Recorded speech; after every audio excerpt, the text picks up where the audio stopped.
Hello दोस्त, नमस्ते, प्रणाम। मैं आपकी संगीत दुनिया निश्चित राशि आज आप लोगों की बहुत ही प्यारा सा एक देवी पचरा गीत लेके आई हूँ। बहुत प्यारा है, आप लोग सुनिएगा, अपना आशीर्वाद प्यार दुलार दीजिएगा। माता रानी की कृपा सब पे बनी रहे। जय माता दी। मोरे पीछा मरवा मैया या मावा के बगिया किया अरियाना हो किया अरियाना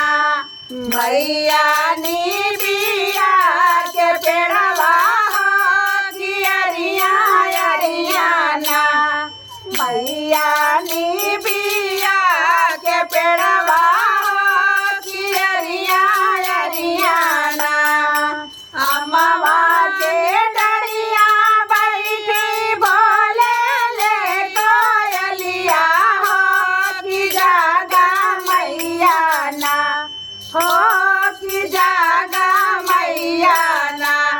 बई गए भोरा बीनु सारा हो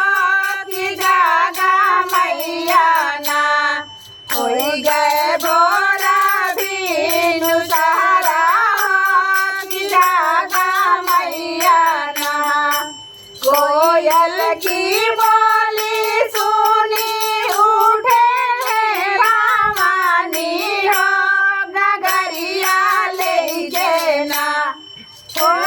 गगरिया लेके ना मैया पानी भर गईली हो गगरिया लेके ना मैया पानी भर गईली हो गगरिया लेके ना बड़ी गगरिया मैया धारेली कागरिया लगलीना हो कि जोहे लगलीना मैया मालिया के रैया हो कि जोहे लगलीना मैया मालिया के रैया हो कि जोहे लगलीना घूमता फिरा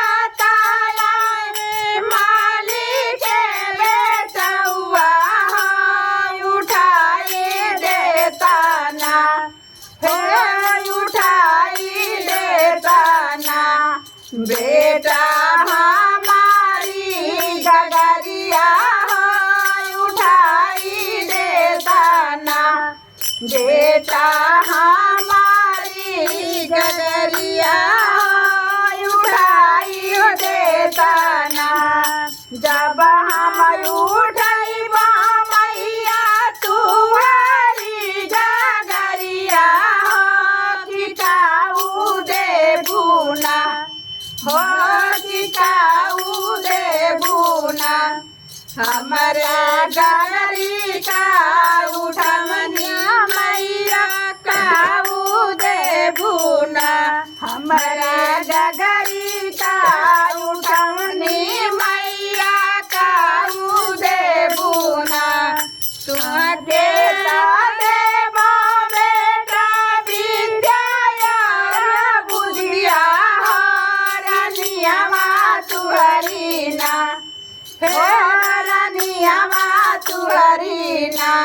बेटा कोठिया जुड़ई है हो रनिया तुहरी ना बेटा कोठिया जुड़ई है हो रनिया तुहरी ना अनाधान से धारा रहे तुहर धाना डरवा सुखिया हो सुखिया रहना बेटा तुहर परिवारवा हो सुखिया रहना बेटा तुहर परिवारवा हो सुखिया रहना जैसे जैसे मांगे जैसे जैसे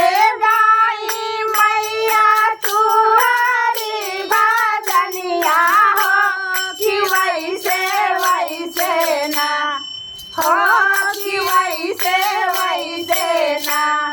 मैया हमका जुड़वावा कि वैसे ना मैया हमका जुड़वावा कि वैसे ना जैसे गाई मैया तुम्हारी भजनिया कि वैसे ना हो कि वैसे ना मैया हमका जुड़वावा हो कि वैसे ना मैया हमका जुड़वावा हो कि वैसे ना। जय माता दी।